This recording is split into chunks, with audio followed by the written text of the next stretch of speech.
Oiê, cheguei! Vamos para mais um capítulo de Matilda, escrito por Roald Dahl. Então hoje é o capítulo 16 e se chama A Casa da Senhorita Mel. Vamos lá. A Senhorita Mel encontrou-se com Matilda fora dos portões da escola e as duas caminharam em silêncio pela rua principal.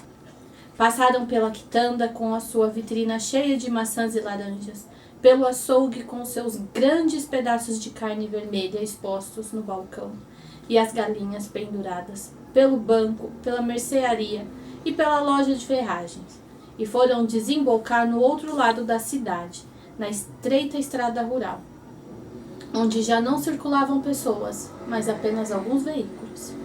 Agora que estavam sozinhas, Matilda de repente se animou. Era como se dentro dela uma válvula tivesse sido aberta, liberando uma golfada de energia. Ela seguia aos pulos ao lado da senhorita Mel.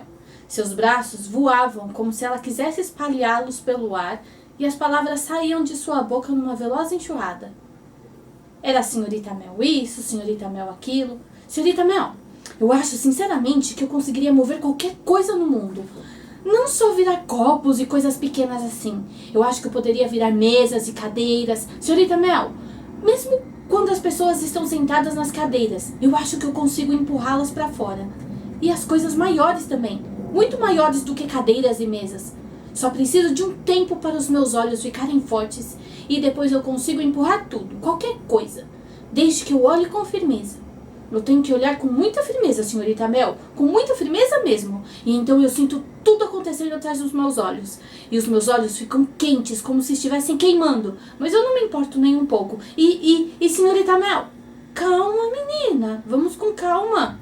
Não vamos nos entusiasmar demais, disse a professora. Mas a senhora também acha que é interessante, não é, senhorita Mel?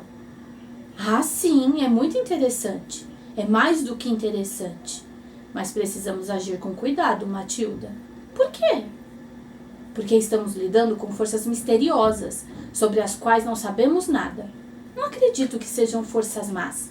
Elas podem ser boas, podem até ser divinas, mas por via das dúvidas, vamos ter cuidado com elas.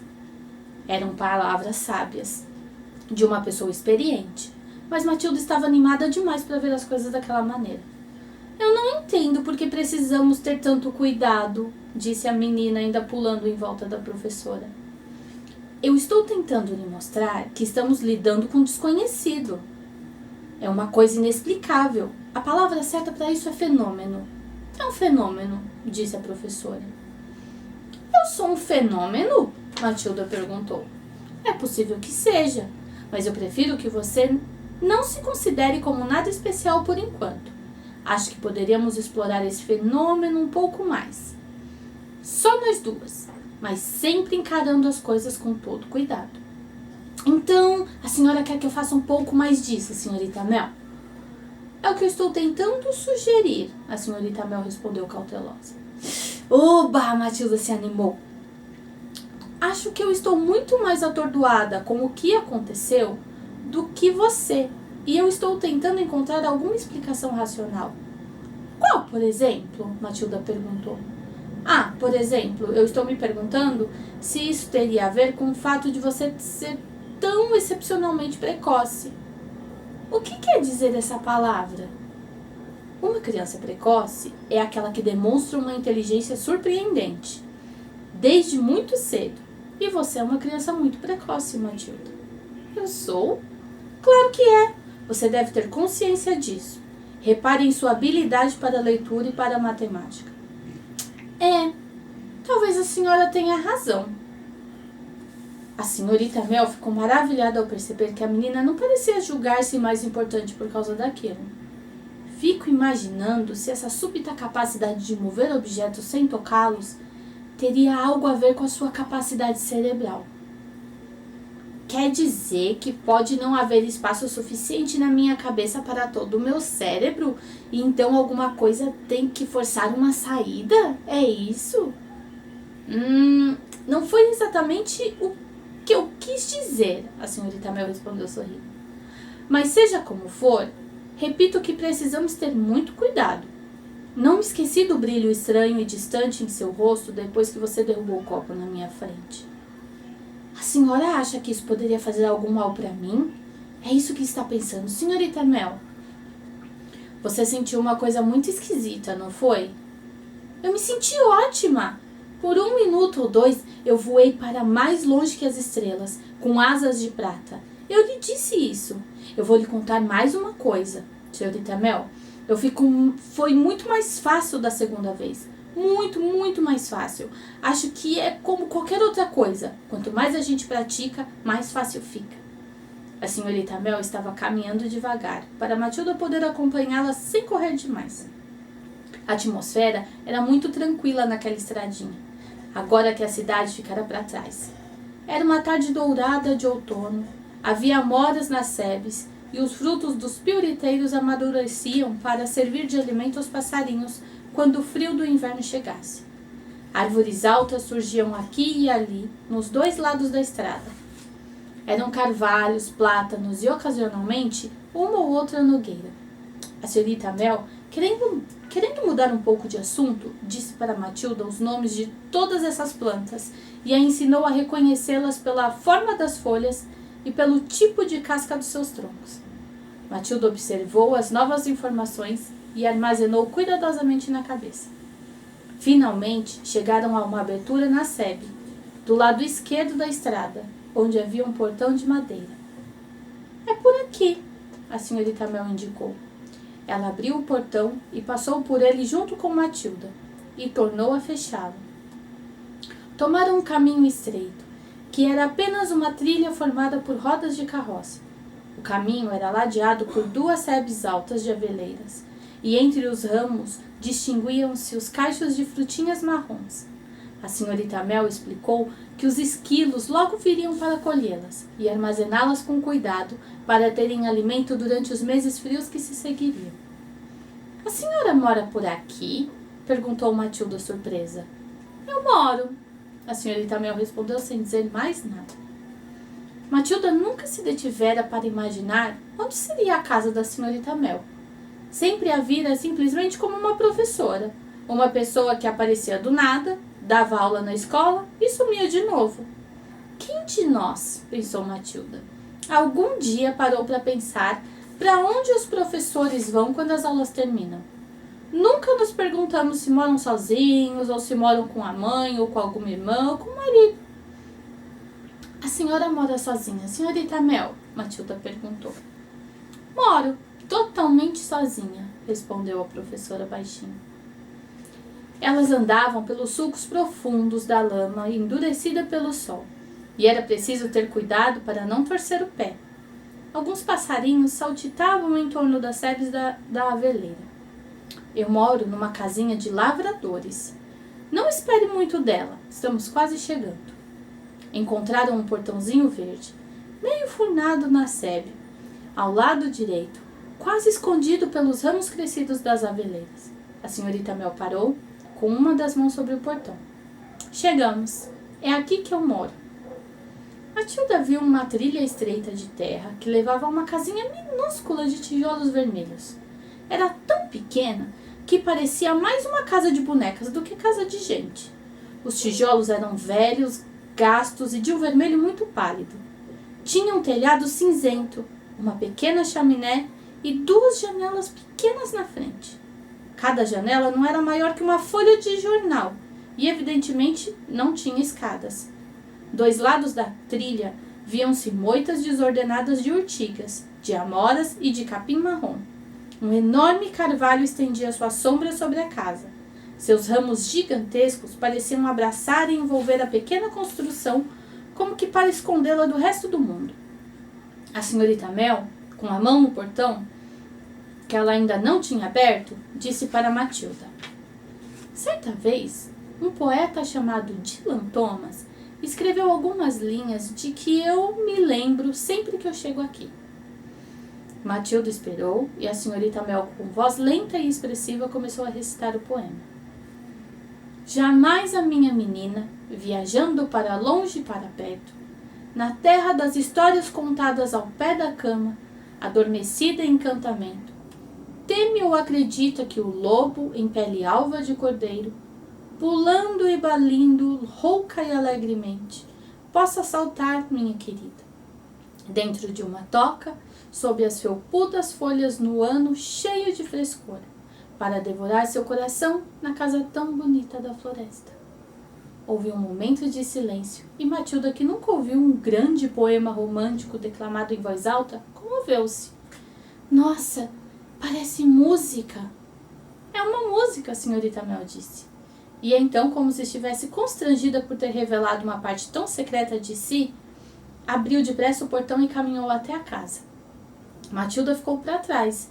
Estava com um pouco de medo daquele lugar. Parecia irreal, remoto e fantástico. E era totalmente afastado do mundo. Era como uma ilustração de um livro de Grimm ou de Hans Andersen. Era a casa onde o pobre lenhador vivia com Joãozinho e Maria, onde morava a vovó de Chapeuzinho Vermelho. E também era a casa dos 7 anões, dos 3 ursos e de todos os outros personagens. Parecia ter saído diretamente de um conto de fadas. Venha, querida, chamou a senhorita Mel, e Matilda seguiu pela trilha. A porta da frente estava com a pintura verde descascada e não tinha fechadura. A senhorita Mel simplesmente baixou o trinco, empurrou a porta e entrou. Embora não fosse alta, teve que inclinar-se um pouco para passar, e Matilda seguiu atrás e viu-se numa espécie de túnel escuro e estreito. Venha até a cozinha me ajudar a fazer o chá, a senhorita Mel disse, conduzindo ao longo do túnel até a cozinha. Se é que aquilo poderia ser chamado de cozinha. Não era muito maior do que um guarda-roupa grande. Havia uma pequena janela na parede do fundo, sobre uma pia onde não havia torneira. Presa numa outra parede havia uma prateleira, provavelmente para preparar comida, e sobre ela um único armário. Na prateleira havia-se um fogareiro, uma panela e uma garrafa de leite pela metade. O fogareiro era daqueles de acampamento, que a gente enche de parafina, acende em cima e começa a bombear para dar pressão à chama. Pegue um pouco de água enquanto eu acendo o fogareiro, a senhorita Mel pediu. O poço é lá nos fundos. Aqui está o balde. No poço você vai encontrar uma corda. É só amarrar o balde na ponta da corda e baixá-lo, mas cuidado para não cair lá dentro. Matilda, mais confusa do que nunca, pegou o balde e o carregou até o quintal.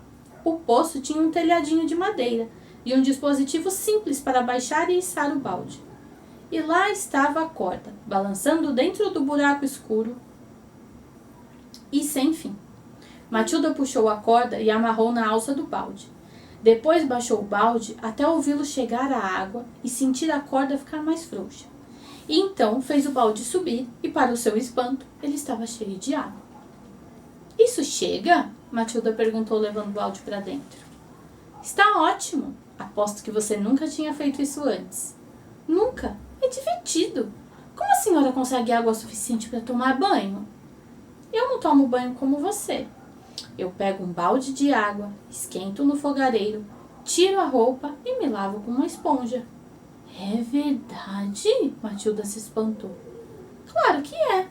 Todas as pessoas pobres da Inglaterra se lavavam assim até bem pouco tempo, e a maioria nem tinha fogareiro. A água era aquecida na lareira. A senhora é pobre, senhorita Mel? Sim, eu sou. Muito pobre. Bom, olha esse fogareiro, o que você acha? A chama azul brilhava, e a água na panela já estava começando a borbulhar. A senhorita Mel pegou uma chaleira no armário e colocou algumas folhas de chá dentro. Também pegou metade de um pão preto, cortou 2 fatias finas e passou um pouco de margarina em cada uma delas. Margarina? Pensou Matilda. Ela deve ser pobre mesmo.